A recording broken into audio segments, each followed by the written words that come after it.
안녕하세요. 드라마를 톱파보는 잼잼 리뷰입니다. 주지훈, 추영우 주연의 중증외상센터 정말 오랜만에 너무 재미있게 본 드라마인데요. 8회까지 한 번에 달리면서도 전혀 지루함을 느끼지 못하고 다음 회차를 기대하면서 보게 되더라고요.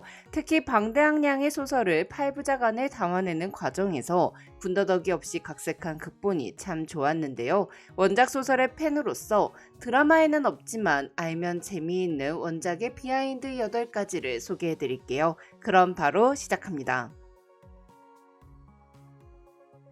보건복지부 장관인 강명희에게 백강혁을 소개해준 사람은 칠성병원장 오성흠입니다. 이에 한국대학교 병원 최조은 원장은 오성흠이 날 망하게 하려고 백강혁을 소개해준 거라며 이를 갈았는데요.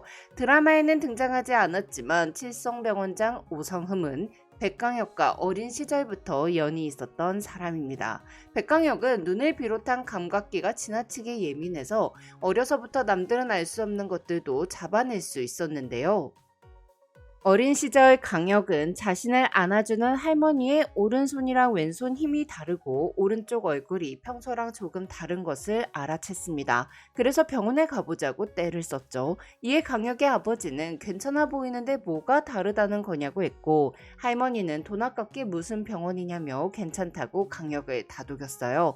하지만 어린 강혁은 할머니 아프단 말이야, 빨리 병원 가야 돼 라며 강력하게 주장했습니다. 이에 병원에 가게 된 강혁의 할머니는 자네의 뇌경색이 막 시작됐다는 진단을 받고 초기에 치료하여 후유증이 거의 남지 않았죠. 사실 뇌경색은 초기 증상이 아주 미미하기 때문에 모르고 지나쳐서 골든아워를 놓치는 경우가 많았는데요.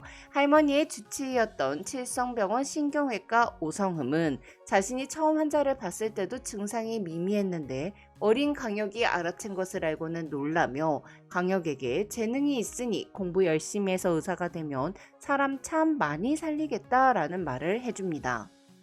그리고 그 인연으로 오성음은 보건복지부 장관에게 백강혁을 추천했었던 거였죠.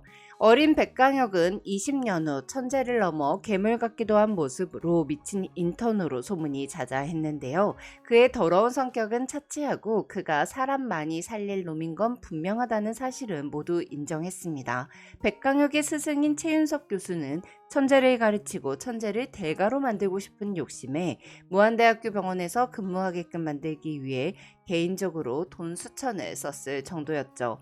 백강혁이 말도 안 되게 인턴 때부터 수술을 집도하면서 백강혁은 자신을 꼬시려는 무한대학교 병원 거의 모든 과에서 비싼 밥을 얻어먹었습니다. 하지만 답은 외상외과로 이미 정해져 있었죠.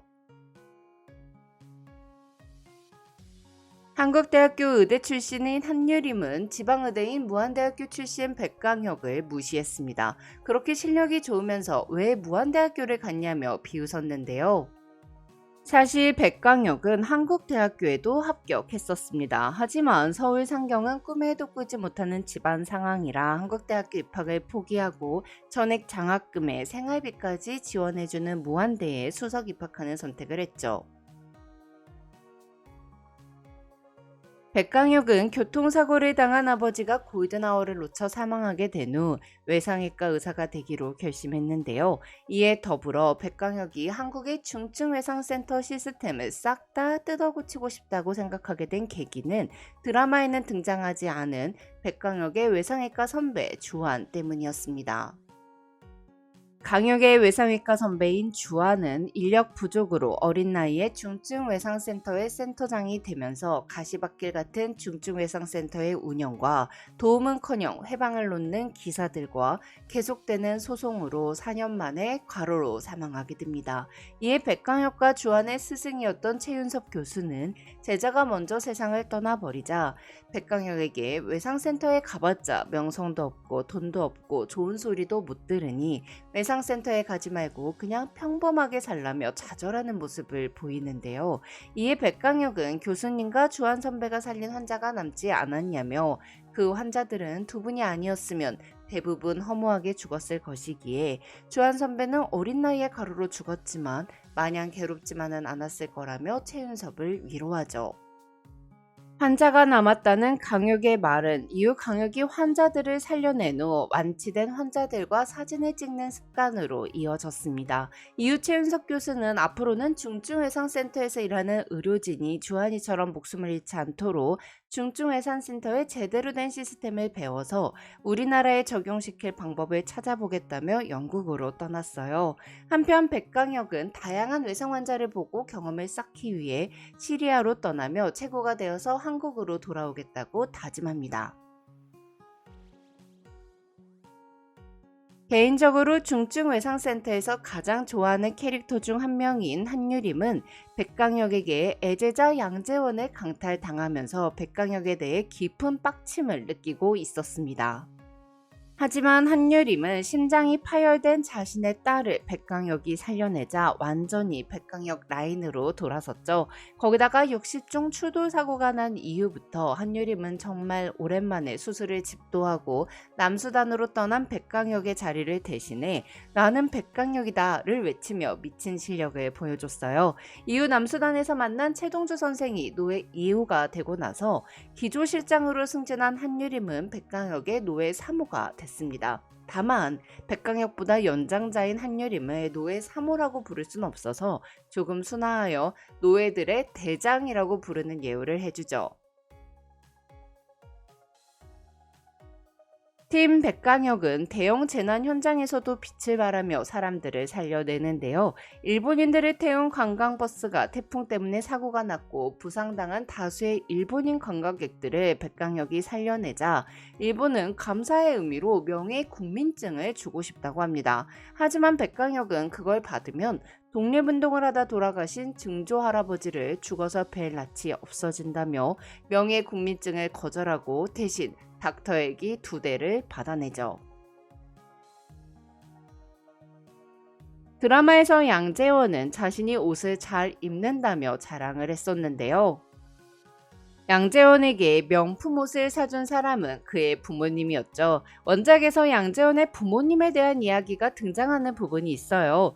원작에서는 다큐멘터리 감독인 최하영이 한국대학교 병원 중증외상센터의 현실을 찍은 중증외상센터 골든아워가 국내 다큐멘터리 영화 역사상 처음으로 관객 1000만 명을 돌파하며 흥행에 성공합니다.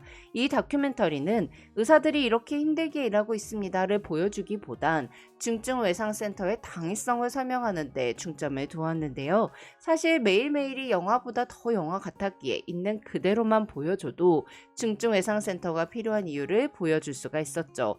영화가 개봉된 후 양재원의 부모님은 아들이 저렇게 사람을 살리는 멋지고 훌륭한 일을 하는데 우리가 밀려서는 안 된다며 재원이 병원 개업할 때 주려고 모아뒀던 돈을 싹 다 기부해버립니다. 이로써 양재원은 더 이상 병원 개업 같은 건 생각도 못하고 외상외과에 뼈를 묻을 수밖에 없게 되죠. 드라마에서는 보건복지부 장관 강명희를 차기 대권주자라고 말하는 장면이 훅 지나가는데요.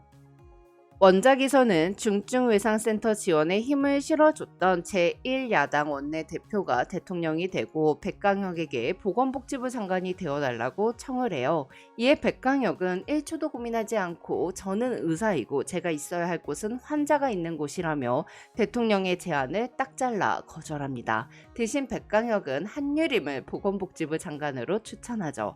그렇게 한유림은 보건복지부 장관이 돼버립니다. 드라마 중증외상센터는 한국대학교 병원 닥터액이 개소식이 열리는 자리에서 백강혁은 인사말을 하려다가 응급콜을 받고 사람을 살리러 떠나는 장면으로 끝이 나는데요. 그래서 시즌2를 기대하게 만들더라고요. 사실 원작에서는 백강혁이 내가 이루고자 한 것은 다 이루었다며 사직서를 제출하고 한국대학교 병원을 떠납니다. 이에 양재원은 가지 말라고 교수님 없으면 안 된다고 눈물로 애원을 하는데요. 이에 백강혁은 재원에게 진정한 성장은 독립이고 이제 넌 내가 없어도 잘할 수 있다고 독려해요. 한편 최조은 병원장도 백 교수가 우리 병원 간판인데 이렇게 갑자기 그만두면 어쩌냐며 백강혁을 말렸습니다. 이에 백강혁은 이젠 내가 없어도 중증외상센터가 잘 돌아가고 있고 병원 간판은 양재원 교수로 바꾸면 된다고 말하며 나 같은 의사가 절실하지만 아직 없는 곳으로 떠나겠다며 병원을 나섭니다. 아마 시즌2가 나온다면 교수가 된 양재원과 한국대학교 병원을 떠나는 백강혁을 보게 되지 않을까 싶어요. 지금까지 잼잼 리뷰였습니다. 감사합니다.